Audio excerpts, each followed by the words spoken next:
Hey everyone, all things Middle Earth here. Welcome to the channel. Today I got a quick video guide for you on sieging in The Lord of the Rings, The Rise to War. It is really important to master this mechanic early on because it's something that's a huge part of the game as the season progresses. So make sure to stay tuned so you can become a master of sieging in The Rise to War. I'm also streaming over on Twitch. That's linked down below. If you ever want to stop by and ask a question in chat, I'll do my best to answer it for you. And if I don't know for sure, we'll do our best to figure it out. Again, that's the best part about this new game, is coming together as a community and figuring stuff out, sharing information so everyone can have a good time. So if that sounds like something you'd be interested in, feel free to stop over there. But with all that out of the way, let's get into the video.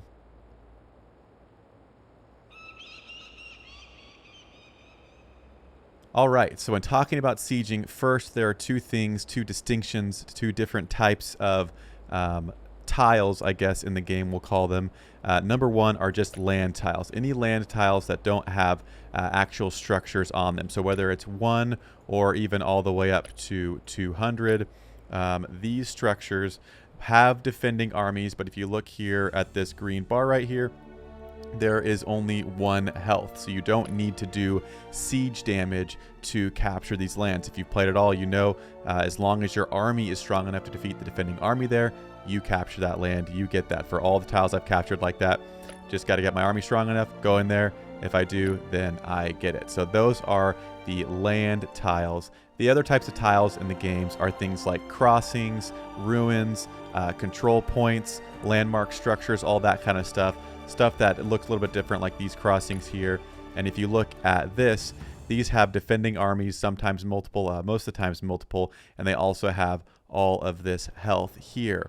And that is the big difference when sieging and taking control of things. I also have a ruin here, so same type of thing. Had armies defending it and it had a number of siege points. And then obviously, if you go later and later into the game, you're going to run into even bigger things. If you go anywhere on the map, you know, like Edoras, for example, the number of defending armies, the level of defending armies are obviously much greater, and the health here, this one's even taken by someone, so it just shows that it's at 100% health. But it's all the same type of mechanic, so if you can learn to master it on things like a crossing or some ruins, you'll understand how the general mechanic works, and then you come together with people on really big things like areas like this to take those out together. So the first thing you got to do when taking out a landmark like a crossing, for example, is to take out their army. So you have to make sure the army you're bringing in has enough power to be able to take out the armies. You can bring in multiple armies just like if you're attacking, but ideally you want to get those armies taken out as quickly as possible so you can start doing your siege damage. After you take out the armies, there will be a short cooldown period. I believe it's around an hour before the armies refresh, just like on land tiles, and you will have that much time to totally deplete the siege health that it has here right now. This is still ticking back up from when I defeated it, so slowly it's going up over time. But most of the stuff you'd be going, if this was not touched, it would have 1 million health to start out with, or again, different things have different health. So after you defeat the armies, you bring in your armies to do siege damage, and after you do enough siege damage, you then capture the control point. Few things on siege damage. You can really easily calculate how much siege damage your troops can do. If I go over here to my army, and let's say I want to look at these knights here. You pull up this information for any of your troops.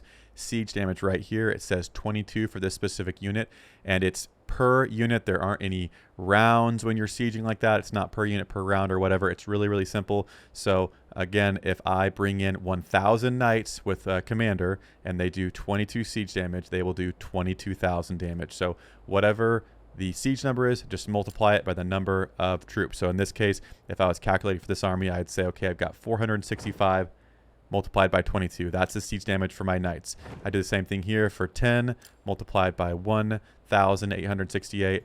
And lastly here, 18 multiplied by 1,104. Add all those together. That's the siege damage that, for in this example, my commander Dwalin would do if he was attacking that. And that's it. So you just configure that out for all your commanders. You can get a bunch of people geared up at the same time. You can send commanders back and forth. It does take stamina, so you want to make sure that you have enough stamina to send people back multiple times. It's also very beneficial to try and get people closer to an area before you're going to do a siege. If you look anywhere around your map where there are large structures, you can see before any of these factions take these big areas, there are fortresses everywhere because everyone is garrisoning troops in those fortresses so they can get ready to just go in and attack. After they do their siege damage, it'll send them back to the fortress, and then they go and attack again as much as they can, usually probably maxing out their stamina before they all converge on that area. Another important thing to know about sieging is your troops do not take damage. You don't lose troops after you've defeated the defending army. So for this example, I sent in my best army and took out the defending armies in his first try. After that, I could send in anyone I wanted to in any quantities, and they would not take any damage. So maybe you have a few commanders like me. If you look at my commander page here, I've got a few that are a little bit lower, and I definitely save the higher power lands for these guys up here. But when you're sieging, it doesn't really matter. You just got to get the damage done. So unless you have people coordinating with you, you might have to go through your whole roster and just start putting any units you have with any of your commanders and sending them in there. But they won't take damage, so it doesn't matter if they're low. Obviously, if they're low enough to where it's just not going to make a difference, it's probably not going to be too significant to do. But I had all of my commanders filled up as much as they could, and I sent them in to take out this crossing. Same thing with the ruins. And that's it. That's a total explanation on sieging in the Lord of the Rings, The Rise to War. Again, this is on a very small scale with the crossing. We're using it as an example here. This mechanic is the same across any types of structures or control points or whatever it is that have the siege damage like you see here. And so whether it's a small thing like a crossing or you are taking the large structures, obviously the point of this game, especially in the mid to late game, is to come together with your factions, with your fellowships, with your war bands, and to take out things together and control them and control regions to eventually conquer all of Middle Earth. But if you have a base understanding of how it works here, it's the same thing, just on a much larger scale. So I hope you found this video helpful. If you did, consider hitting that subscribe button down below. And again, I stream over on Twitch. That'll be in the description as well. So if you want to come over there and ask any questions or just hang out, we got an awesome group of people over there already. So come join us over there if you've got time, and we'll see you in the next video.